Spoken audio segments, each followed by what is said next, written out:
by the power of the Holy Spirit. Now, alam po natin, hindi lingid sa ating kaalaman that we are living in a world na kung saan, especially in a time na napakarami pong unrest, restless ang maraming tao, anxious ang maraming tao, tayo anxious, marami tayong mga suliranin dito sa sarili nating bayan and even outside when we hear the news, yung mga kaganapan sa mundo na tayo apektado, and all these clamors na nakikita natin, we tend to gravitate towards despair, no, as our response sa mga ganitong bagay.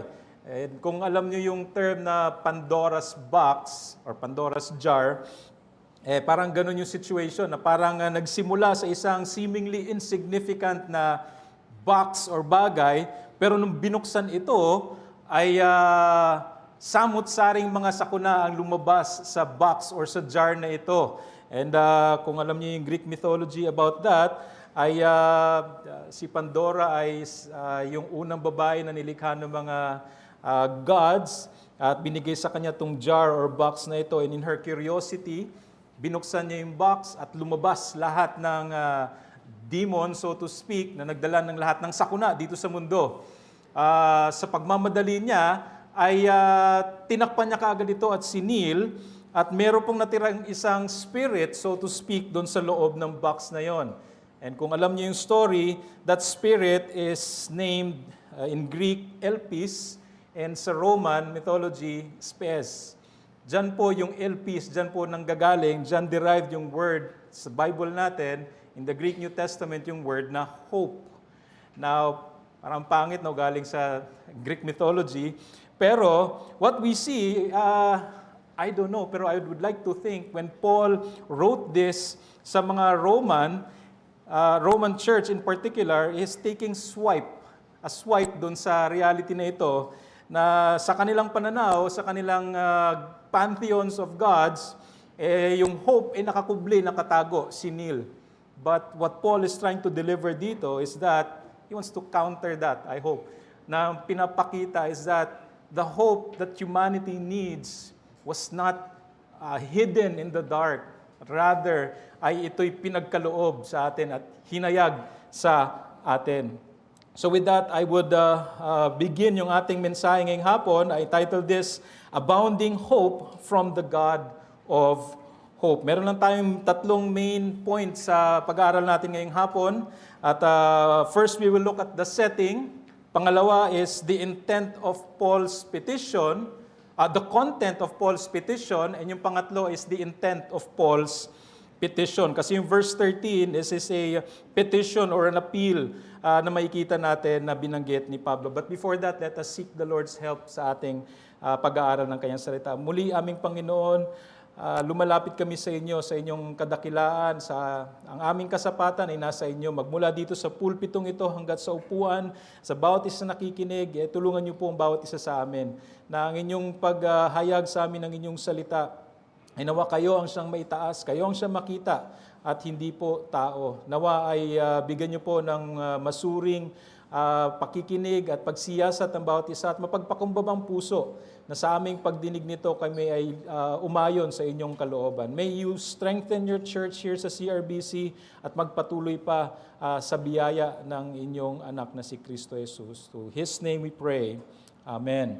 Una tingnan natin dito sa verses 1 to 12 na binasa na kanina, yung setting nitong talata na binasa natin sa verse 13. Una, makikita natin that Paul appeals for edification. And by the way, Romans 15 is a continuing entreaty by Paul, kung nabasa nyo itong Romans, na he appeals the Roman church to persevere sa pagkakaisa in unity and selfless na edification, na pagpapalakas at pagpapatibay. And with this, in verses 1 to 3, he gives Christ as a primary example na hinango from Psalm 69, verse 9.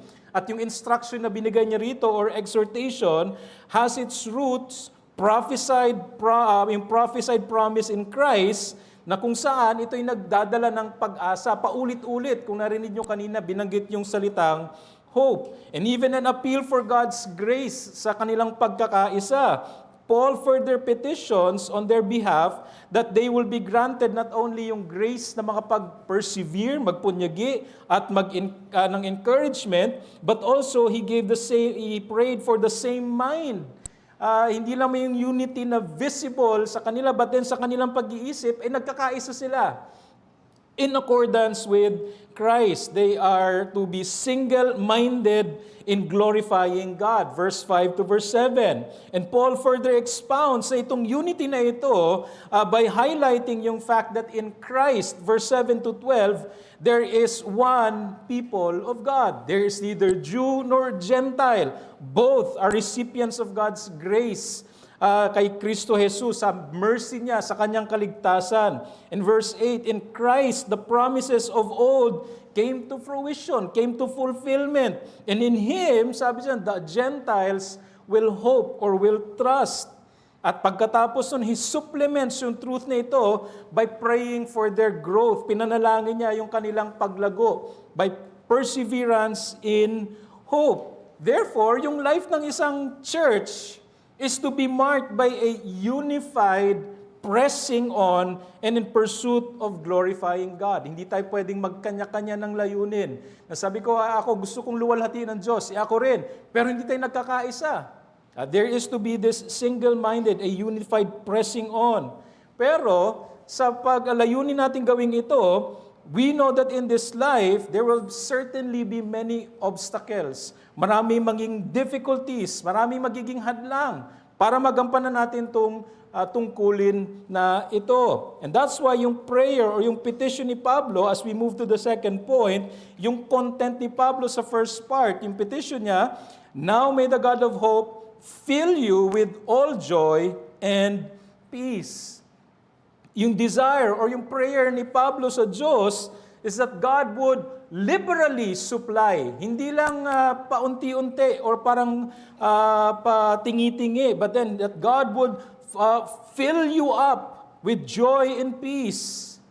Or hindi lang a little joy and a little peace, but all joy and all peace.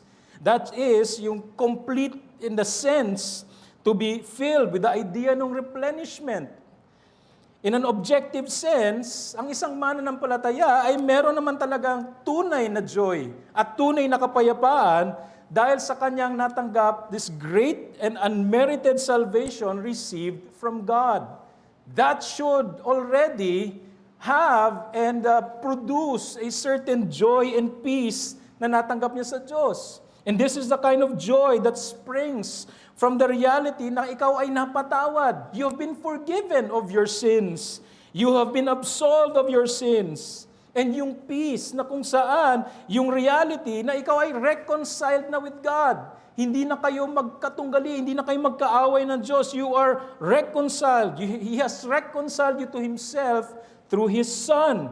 And that His wrath, yung kanyang puot, na salung-salo dapat natin, pero sa kanyang biyaya, there's no longer condemnation. There's no longer wrath na natira ni isang patak sa atin. Why?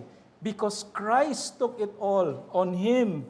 At dahil kay Jesus, we have this loving and intimate familial relationship that has been established. That should be sufficient, mga kapatid. That's joy, real joy, and real peace sa isang Kristiyano in an objective sense.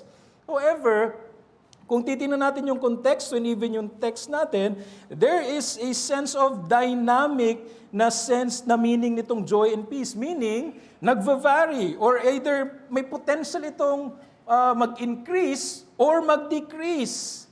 Pero in particular, ang sabi ni Pablo dyan, when he prayed, it entails that there is a reality of decreasing joy, a decreasing peace. And there are so many circumstances na pwedeng dahilan, especially as we remain in this present world. Peace and joy can often become elusive. Hinahanap-hanap ng tao ang kaligayahan, kapayapaan, sa dami ng problema at mga suliranin, but then it remains elusive. And sometimes it bottoms up, it goes to the bottom, na halos wala na. And the necessity of replenishment ay nakikita rito. Hence the need for God's abundant and constant supply to fill it. Now there are many causes, or sabi natin yung pagbabago-bago ng joy and peace, in particular sa pagkawala nito, sa pag-onti nito. Negatively speaking, no, as we remain dito sa buhay natin, maraming circumstances na maaring dumapo sa atin, at dahil doon, ma-blindside tayo, maging short-sighted tayo, ma-diminish yung joy natin, ma-rob tayo of such joy, and even cause us to be short-sighted of true joy. Many things can and do throw us off sa ating comforts, regular na mga and normal na mga routines. Hindi na naging katulad nung dati. Even yung ating security, when sickness comes, diseases, government and economic instability, political clamor, financial woes, unemployment, marital and domestic na mga problems, relational problems, conflicts, mga failed na mga plano, mga expectations na hindi nakamit, mga sorrows at mga kasakitan, even death. Not just that, but even schisms and woes in the church can throw us off. Maaari magdala ito ng diminished na joy and diminished na peace and many more. These are things na kung saan pag ito ay tumama sa atin, joy and peace can quickly be shaken. Matitinag, ma-uproot, even leading to anxiety, unrest, and worse, even anger and resentment. May galit na, may bitterness na. Either sa kapwa niya or sa Diyos, mas malala. But not just negatively na mawalan tayo or nababawasan yung ating joy and peace, but positively, not in a sense good, but we tend, or the world can give us, or replace, or even manufacture and fabricate joy and peace. No? Mag-o-offer or nag-o-offer yung mundo sa atin na pwede natin pangkapitan. Joy and peace with its cheap offers, whether it's possession, mga securities, mga pleasures, relationships, status sa buhay, achievements, etc. Bagaman not in itself sinful, but it usually offers a temporal or temporary, even substandard na relief. Para lang masabi natin, meron tayong kaligayahan at kapayapaan. Satisfaction, even peace and rest. After all, pag natapos, naubos itong mga offer ng mundo, replacement na ito, when it breaks down, when it runs out, pag bumaba na yung level nito, at the end, you are most likely to return into a reality of a broken and grieving heart again. Baka nga mas worse pa. They're often, itong mga bagay sa mundo, they often give a promise, a facade na kung saan ay napakaganda, veneer sa harap, pero underneath it is an empty promise. Temporary, fleeting, never truly satisfying the soul, or never can truly make one whole. Thus yung point ni Pablo in praying for them that may the God of hope fill.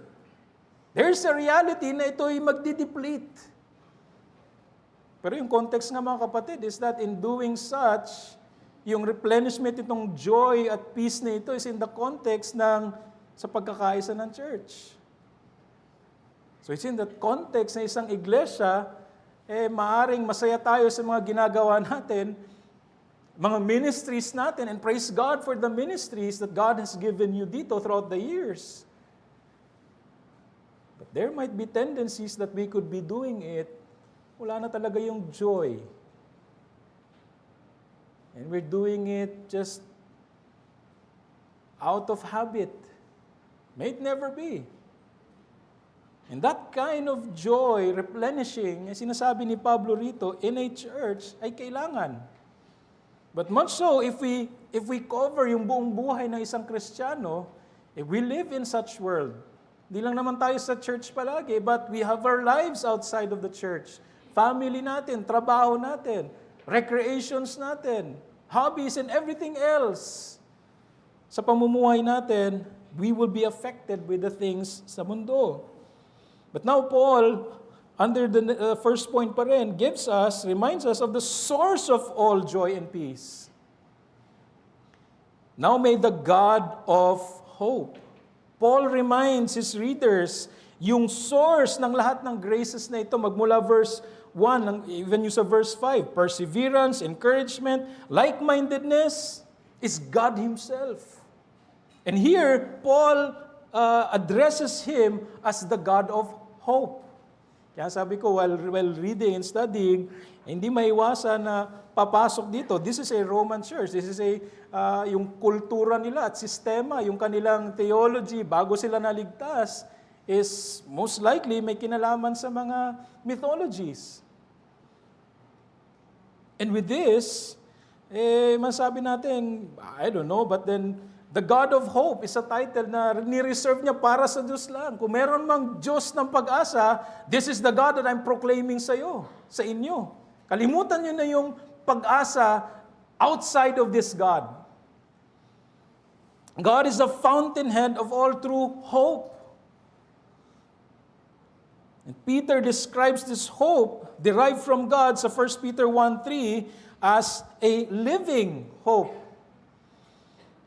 1 Peter 1:3, Blessed be the God and Father of our Lord Jesus Christ, who according to His great mercy has caused us to be born again to a living hope through the resurrection of the Lord Jesus Christ from the dead. Because of the resurrection of Christ, there is now life.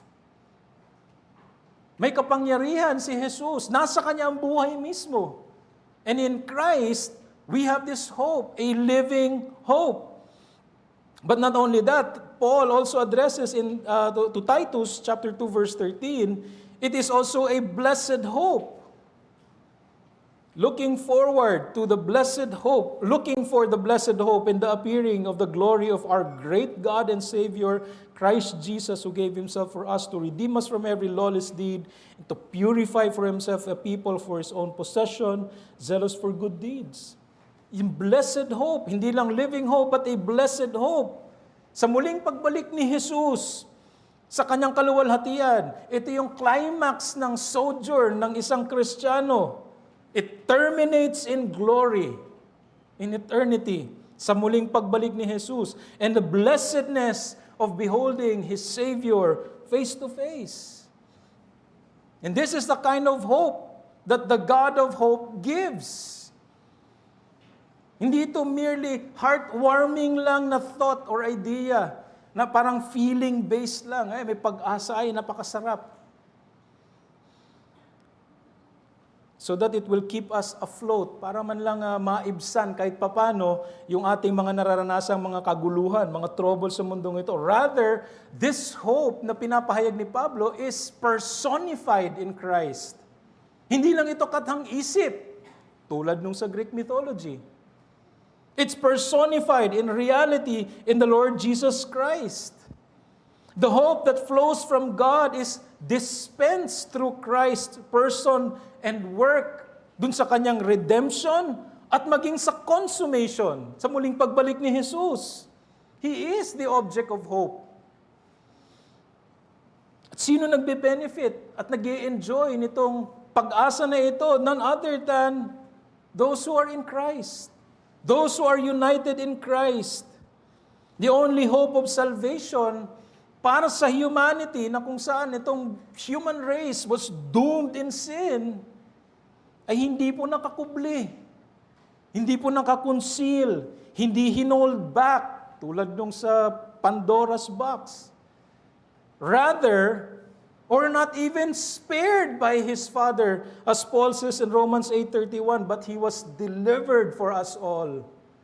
Pinagkaloob ng Diyos ng buong buo.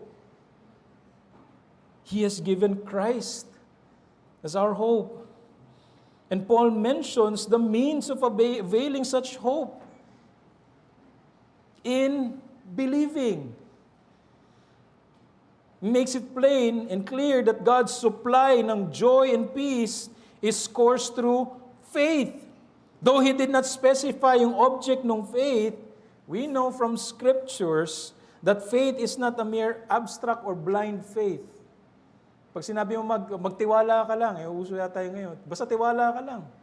Tiwala saan? Tiwala sa ano? It's not blind faith, but it's rather anchored upon truth. The truth that is from God and the truth that is God in Christ. Personified again kay Christ. John 14:6. I am the way, the truth, and the life. Hope and faith are inseparable. Sa Hebrews 11:1, now faith is the assurance of things hoped for, the conviction of things not seen, for by it the men of old gained approval. Faith rooted and grounded in the knowledge of God and His revealed word brings about assurance. Ito yung nagbibigay ng katiyakan at even conviction of things unseen. Mga incomprehensible na mga bagay even in the present.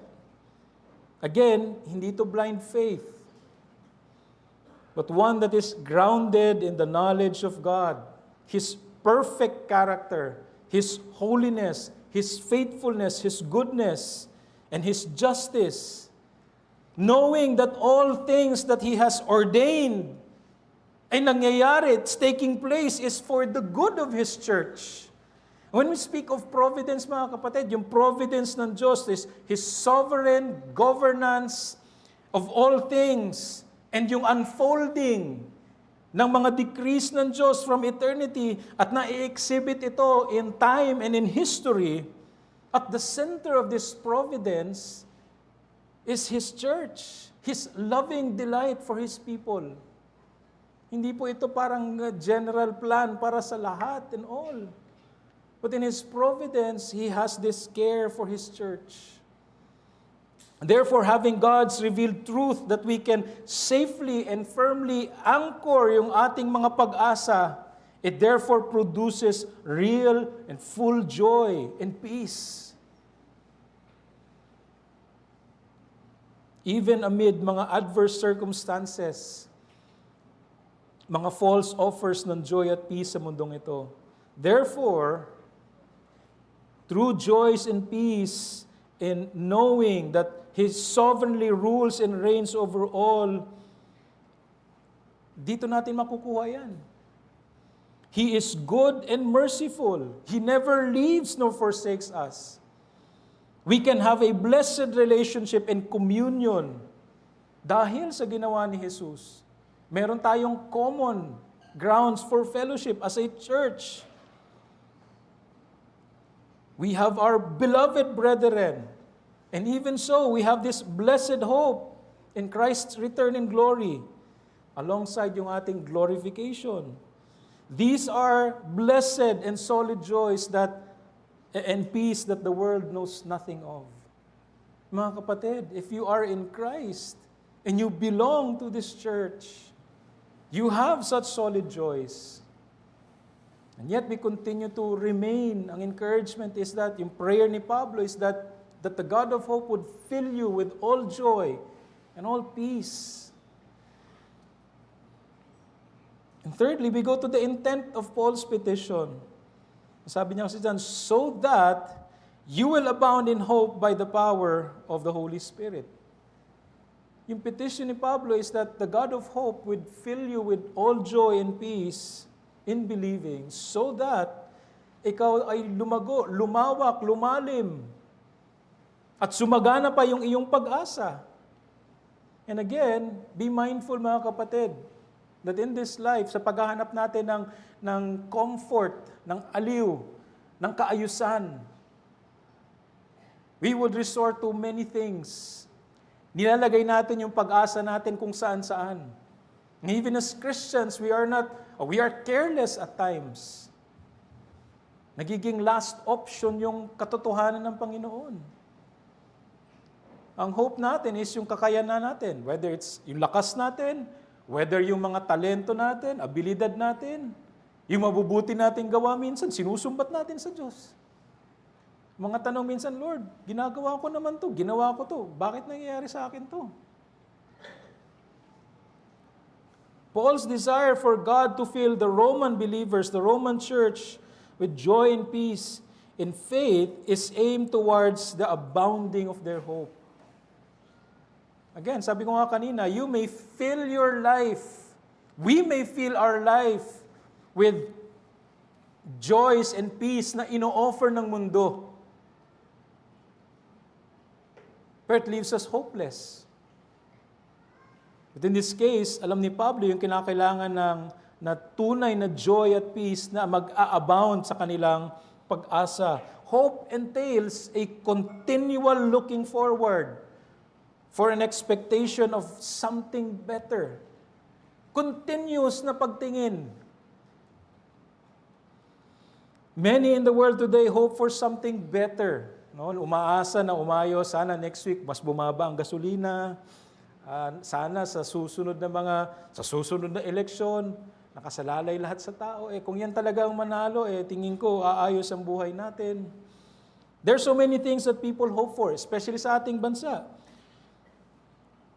The present ills ng society natin, widespread injustices, mga corruption, economic na mga anxieties, mga foreign conflicts, even yung mga ills ng mga smaller communities like families. Ano ang pag-asa natin mga magulang para sa mga anak natin? Ginagawa naman natin lahat. Ini-instruct natin sila sa daan ng Diyos. Buong buhay natin. And yet, napapariwara pa rin. Anong hope natin? What do we look forward to? Not just the family, but yes, even the church. You have been blessed by God with 47 years. And, among Rebop churches, ilan lang, sinubukang bilangin nung last time nag-fraternal ko, ilan yung mga 40 plus na mga churches. Actually, kami nga, hindi pa nga 40 eh. But, the coming generation, sa Rebop churches, the first generation, I don't want to sound mean or what, but kung mga sa airport lang, nasa boarding area na. These are the first generation. Nakita niyo yung video kanina. All these years, they have held itong grounds na ito in faithfulness amidst mga crisis. And what question would be, what will become of the succeeding generations? To be honest mga kapatid, I'm not that old yet, pero ito palagi ko naiisip. I came to the Reformed Baptist faith and inclination, it's 2000s. And seeing and understanding ito man nangyayari is that even sa sarili kong church, when I think about this, anong mangyayari pag itong, huwag niyo sabihin kay Pastor Oli, anong mangyayari? To be honest, actually, nakastream ba to? Yung nagkasakit si Pastor Oli, ito yung mga nasa isip ko bumabagabag sa akin paggabi. Anong mangyayari sa atin? I was rebuked. Biro pag-asa mo na sa tao. With all due respect kay Pastor Oli and all those who are ahead of us. Tayo, mga nasa susunod na generation. Even sa church ito, yes, 47 years is a long year. It is long. Will we settle for 48 lang? No. Our goal, mga kapatid, your goal, CRBC, whether what generation will come, is that this will remain, not just remain, but remain faithful to our Savior until we see our blessed hope. And we don't know how many generations pa will come. And that may cause anxiety. What will become of succeeding generation? Will this church be faithful and continue throughout the generations down the road? People have placed their hope in governments, politicians, economics, financial capacities, mga kaalyadong mga bansa, prominent figures. And sadly, many end up frustrated pa rin. hurt, angry, because of yung failure nung expectation nila na makamit, yung mga remedies or outcomes. But what about us as a church? What keeps you looking forward with an expectation of something better amidst various trials, heartaches, difficulties that plague the church? So, anong pag-asa natin? Nakatingin ba tayo sa mere men? We are mere men, even as pastors. And we thank the Lord. I thank the Lord for those who I could look up to. Mga men na nandito. What keeps us looking forward with an expectation of something better? And what does this living in blessed hope look like then? The living and blessed hope that God has promised is fixed and firm to those who have believed in His Son, regardless of earthly circumstances. Ito yung sinasabi ko kanina, mga kapatid. We may fabricate, we may replenish or replace or gagawa tayo ng sarili nating paraan para umayos lang, magkaroon tayo ng pag-asa. But if it's not grounded in God's Word, in God's truth, we will be miserable. As a Christian grows and gets intimately acquainted with God in His truth, in His Word, the more his or her joy and peace be replenished, be filled. And he will be steadfast and looking ahead with great expectation and anticipation of the blessed hope. But at the same time, not neglecting diligence to his present and earthly mandate. Hindi po tayo magiging escapist lang. But hope therefore abounds as believers. The believer's joy and peace is continually filled, refreshed, and aligned in God's truth. In this, we see the role and the work of the Holy Spirit na binanggit dyan in the believer in connection with His Word. John 14:26, but the Helper, the Holy Spirit, whom the Father will send in my name, He will teach you all things and bring to your remembrance all that I said to you. Peace I live with you. My peace I give to you. Not as the world gives, do I give to you. It's His Word and the indwelling presence ng Holy Spirit sa isang mananampalataya. Yung indwelling presence ng banal na Espiritu ng Diyos. He guides, He directs, He empowers, He rebukes, that we may continue in Christ-likeness. Not with burdensome obedience. Pabigat sa atin yung pagsunod sa Kanya. Rather with joy and a peace and even hopeful na obedience. In Titus 2, verse 11 to 14, for the grace of God has appeared, bringing salvation to all men, instructing us to deny ungodliness, worldly desires, and to live sensibly, righteously, and godly in the present age, looking for the blessed hope in the appearing of the glory for our great God and Savior, Jesus Christ. Pansin niyo mga kapatid, the grace has appeared. And there's an expectation of a blessed hope. What happens in between? Nakatunga nga tayo? Hindi. Yung output po nung joy na nare-replenish, nung peace at yung hope na nag-a-abound is expressed sa ating godliness, sa ating Christ-like walk in obedience. 1 John 3:2-3. Beloved, now we are children of God, and it has not appeared as yet what we will be. We know that when He appears, we will be like Him because we will see Him just as He is. And everyone who has this hope fixed on Him purifies himself, just as He is pure. Point mga kapatid, the living and the blessed hope in Christ is a purifying hope. Hindi ito nagbibigay ng lisensya lang sa atin, a license, may pag-asa ako na pag bumalik si Jesus, sa langit ako pupunta. So, YOLO. You only live once, so I'll do whatever. Total, ligtas naman ako eh. No. If you have that hope in Christ, of that blessed hope, and you have peace with God, reconciled because of His Son. That kind of hope, ang resulta, sabi rito, is you purify yourself. It's a life lived with purity, just as He is pure. Now, when speaking about this, mga kapatid, about a life ng isang Christian living with a living hope, and at the same time, a blessed hope, there is a necessary inclusion na gusto ko idagdag sa atin dito. No? God's design is not for believers to be independent or individualized sa kanilang Christian life.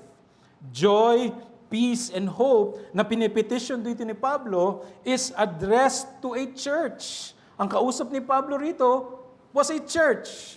Ang sinulatan niya rito at ini-encourage niya at pinapanalangin niya ay isang church.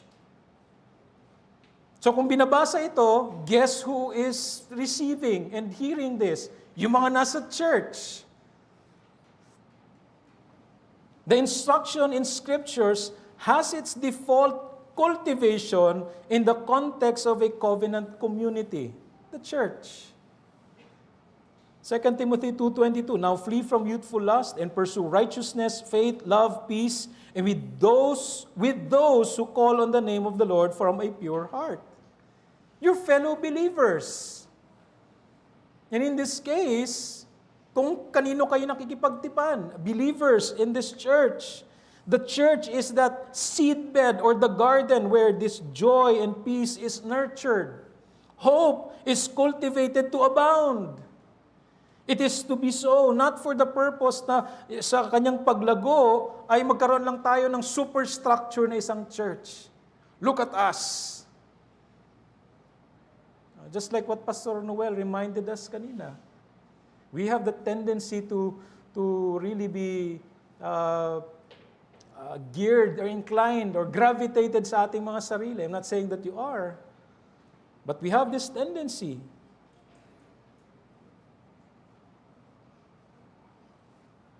Not a superstructure in order to be adored by everyone else. Rather, in unity, it is to grow and to abound in Christ-like holiness. Why? Yes, it's pleasing to God. It glorifies God. But in what sense? We don't add or diminish sa glory ng Diyos. But rather, in this Christ-like holiness, His glory and His name is made great among the nations. Isn't that what He said sa kanyang ang kagustuhan ng Diyos? That my name might be made great among the nations. How? Papabibo lang ba tayo? We want to proclaim and declare a name for ourselves? No, it's always, has been and will always be through the proclamation of the gospel. Because it is in that gospel is the name above every name. For there's no other name given among men by which we might be saved. It's in the name of Jesus. It's in the gospel that transforms minds and hearts. It pulls down every lofty thing that is set against the knowledge of God, taking every thought across every tribe, nation, and tongue captive to the obedience of Christ. Yun yung pinapahiwatig natin. Yun yung pinapahayag natin. Yun yung pinoproklama natin. And what is effectually being used by that? It's a church that is united, abounding in joy and peace and hope, ng pag-asa na kanilang tinitingnan ay hindi lang sa kanilang sarili. Na para tayo na isang nasa rescue craft or rescue boat na lang. Basta kami pupunta kaming langit. Ay hindi na po, overcrowded na tayo dito. How dare we do that? If we are to proclaim the glories of God in Christ through the gospel, may it be seen also sa ating mga iglesia. That we abound in love, abounding in joy, abounding in peace and in hope. For our closing, we are therefore to be encouraged, mga kapatid, by the fact that God, the God at whom we serve and worship, is the God of hope. And that true joy and peace comes from Him. And we can be assured of a steady, sufficient supply of joy and peace as we abide with Him or abide in Him by faith, in accordance sa Kanyang salita at sa abiding presence ng banal na Espiritu. And that's why preaching, faithful preaching of God's Word is preeminent dapat sa isang iglesia, sa buhay ng isang iglesia. Because it is from here, we hear yung salita ng Diyos, yung Diyos mismo nagsasalita, faithfully preached by frail men. And with that word, and with this God of hope speaking to us, hindi lang tayo sana na nagiging mere doctrinaires na napapalaki yung utak natin. Alam na natin maraming doktrina. Pwede na ako, handa na ako makipagdebate. Sabi kasi is to destroy every lofty thing. So, I'm destroying every lofty thing. Kayabangan. But rather in humility, we serve like how Christ served. In the proclamation of His kingdom, we are, in the context of these graces and blessings, are to be seen not only individually, but most of all in a corporate body or in a church. We can continue in unity, single-mindedness, because of a promise of an abounding hope, filling us with joy and peace. So anong pwede nating maiuwi dito? Nawa, maiuwi natin. Unang tanong, what is the source of your joy and peace in this life? Especially sa napakarami o perhaps samut-saring afflictions na nararanasan ninyo. Sorrows and woes that weary your soul. Can you indeed say that you know of solid joys and lasting treasures? Let us humbly and carefully examine the fountain of our joy and peace. And may it be grounded sa Diyos at sa Kanyang katotohanan, and not merely in people, not merely in relationships, not merely in the passing pleasures and comforts of this world. Because at the end of the day, all these things will fade. Pangalawa, as God's supply of joy and peace comes in faith, how is your apprehension and application of truth in His Word? How are we relating sa salita ng Diyos? Do we give emphasis? Do we give priority sa salita ng Diyos? Especially in the gathered context ng church. Are you late for church? Madaling sabihin kasi di ako pastor ng church. But then, do we give priority sa bagay na ito? Is the gathering of God's people on the Lord's Day a delight for us because we will hear once again God speaking to us? Is there such delight? Is there such eager anticipation? Does it govern our hearts and mind enough to transform us, to conform to Christ rather than to this world? We speak of joy, we speak of peace. Pero saan ito nakaangkla? If not in God's truth, you will be, sooner or later, be in a dangerous situation. As you praise and thank the Lord for 47 years of His faithful sustaining dito sa CRBC, we pray that God would continue to do so until Christ returns. May you all and the generations to come remain faithful to Him until our blessed hope comes. Pray that in your assembling together, you would have singleness of mind, singleness of heart to worship the Lord. It will be a continual means of grace to strengthen, refresh, and fill you even with more joy, peace, and hope. Labor unselfishly and perseveringly to cultivate joy and peace together in the bonds of brotherly love. Ang konteksto natin palagi mga kapatid, iba-iba tayong pinanggalingan, iba-iba tayong personalities, Iba-iba tayong mga pag-uugali. Magkakabanggaan, magkakainitan, di magkakaintindihan, di magkakasundo. Paano natin ayusin ito? Paano natin isasang-ayon ito na kung saan tayo pa rin ay merong paglago? Are we to be built up in a united body that effectively testify of God's grace and glory in Christ to this world and for the years to come? May the Lord bless CRBC all throughout in the years to come, in the generations to come. And lastly, para sa ating mga kaibigan, I know that we have visitors, mga anak, nandito, mga kabataan, mga bisita na imbita, na ikaw ay wala pa kay Jesus. Apart from the God of hope, kung anuman ang pinagkakapitan mo ngayon, what you're clinging to right now, na nagbibigay sa iyo ng kapayapaan, ng kaligayahan at pag-asa, whatever it is, it will not matter when death closes your eyes. Because apart from God, this will not hold, this will not remain. Seek the true joy, seek the true peace and hope that the God of hope alone can give. Inexpressible, irreplaceable joy that comes in the forgiveness of your sins. Unshakable, undisturbed peace that God's wrath, yung puot ng Diyos at kanyang condemnation sa iyo, no longer remains. And all this is because of the living hope that Jesus Christ brings. Dahil dun sa tinapos niyang ginawa sa krus ng Kalbaryo, sa kanyang buhay na inalay. Dahil dito yung puot ng Diyos, na dapat ay para sa isang makasalanang tulad ko, tulad mo. Kung ikaw ba'y magsisi at manampalataya,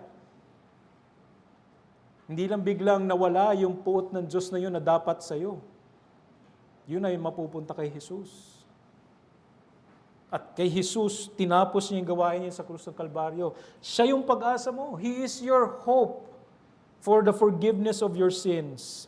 Magtiwala ka kay Jesus at sa kanyang pangako na siya'y muling babalik. Taglay nito ang pangako na ikaw rin ay mabubuhay ng muli kasama niya magpakailan paman. Hindi na mapapahamak sa impyerno ng apoy. Nakarapat dapat sa iyo. Pero dahil kay Jesus, ito ang tunay na pag-asa mo. Kahit na ano pa ang kalagayan mo rito sa mundo, hanggang sa huling buhay at sandali mo, ang tunay na pag-asa at biyaya, kaligtasan, ay na kay Jesus. Doon mo ilagak yung tiwala mo. Hindi sa mga bagay dito, hindi sa mga pwede mong gawin para maging mabuti sa harapan ng Diyos, kundi kay Kristo Jesus lamang at wala nang iba. Manalangin tayo. Panginoon, salamat po that you are the God of hope. At dahil dito, hindi lamang nare-replenish ang aming joy at peace as a church dahil sa katotohanan ng inyong salita, kung sino kayo, kung gaano kayo katapat, kung gaano kayo kabuti at kamaawain sa amin. We do not deserve the least of your mercies. And yet here we are, O Lord, 47 years itong iglesyang ito na inyong pinagkalooban ng inyong biyaya. But Lord, we pray na sana hindi magtapos sa 47 or 48 or 49 years, but in the years to come and in the generations to come, O Lord, be with CRBC. Save those who are not yet in Christ. Keep those who are in Christ, that they may remain faithful until the end, until Christ returns as well. O Lord, naway pagpalain ninyo ang kanilang pagpupunyagi at pagpupursige sa pagkakaisa, na sila rin ay merong tunay na pagpapalakas sa bawat isa, O Diyos, in the bonds of love and in your Holy Spirit, O aming Diyos. Tulungan nyo rin sila sa kanilang pagpapatuloy sa mga ministeryong pinagkaloob nyo sa kanila.